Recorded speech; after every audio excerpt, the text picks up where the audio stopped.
Hi everyone.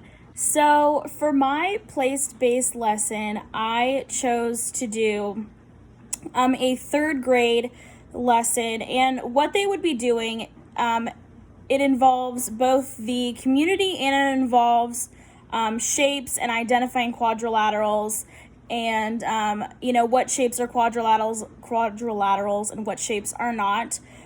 So to begin the lesson, I would there would be background knowledge already about what are shapes, what are defining characteristics of each of those shapes, what are characteristics of quadrilaterals, what is a quadrilateral and what is not, and also talking about architecture, but in a very simpler, third grade type of way, and why different shapes would be used for different buildings. And then to introduce the lesson, I have a song just as a review about the different 2D shapes and making sure that they understand that. And then also just reviewing what an architect is and how different shapes might help them with different structures of their building. And then I am going to introduce the activity, which as a class, we are going to either, if we decide to stay in the classroom, then we will, but if we decide to move around the school, we will walk as a class and find an area of our school that has a lot of shapes, whether it be a certain wall or a certain building on our school, and stuff like that. And I will introduce the idea of shapes and within buildings. And the students will be tasked with picking out a section of that building or a section of that wall that they want to draw. So they will be given construction paper, markers, crayons, a lot of stuff like that, and they will be tasked to draw that specific portion of the wall or the building. And so they'll be drawing the shapes that make up that, and then I will have them label each of the shapes that they see. And since the focus of this standard was really to focus on quadrilaterals and what quadrilaterals are and what they are not, on the back I will have them look at the shapes that they labeled and have them categorize them between a quadrilateral and not a quadrilateral.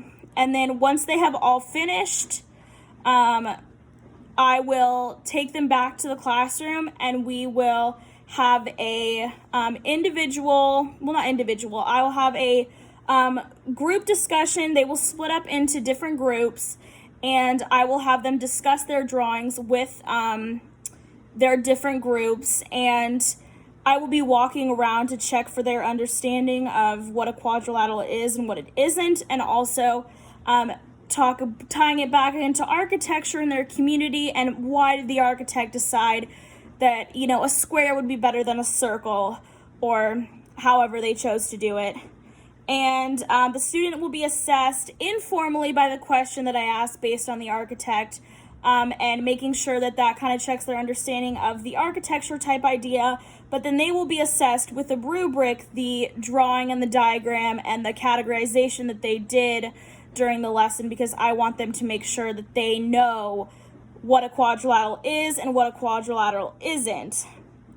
And this really focuses on the goal of their community, so whether that be their school community, or I was going to tie it back into around their town if they notice shapes around their town, traffic signs, street signs, shapes of cars. You see all these different shapes everywhere, and tying it back into their own community and really making them more community aware of where they live and where they come from. And the goal for them would be that they, at the end, know what quadrilaterals are and what they aren't, and also have a better understanding of their community and the different shapes that they see in their community. And by having them go to a different area of the school instead of just being in the classroom. It really gives them the opportunity to step outside of the classroom and become, maybe a little bit more independent, even though we're not leaving them alone, but allow them to have that autonomy as they're picking what they want to draw and have them do that and kind of have an ownership over their learning.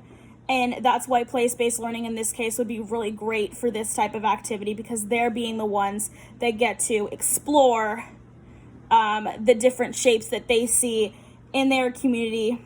And what I learned during this lesson,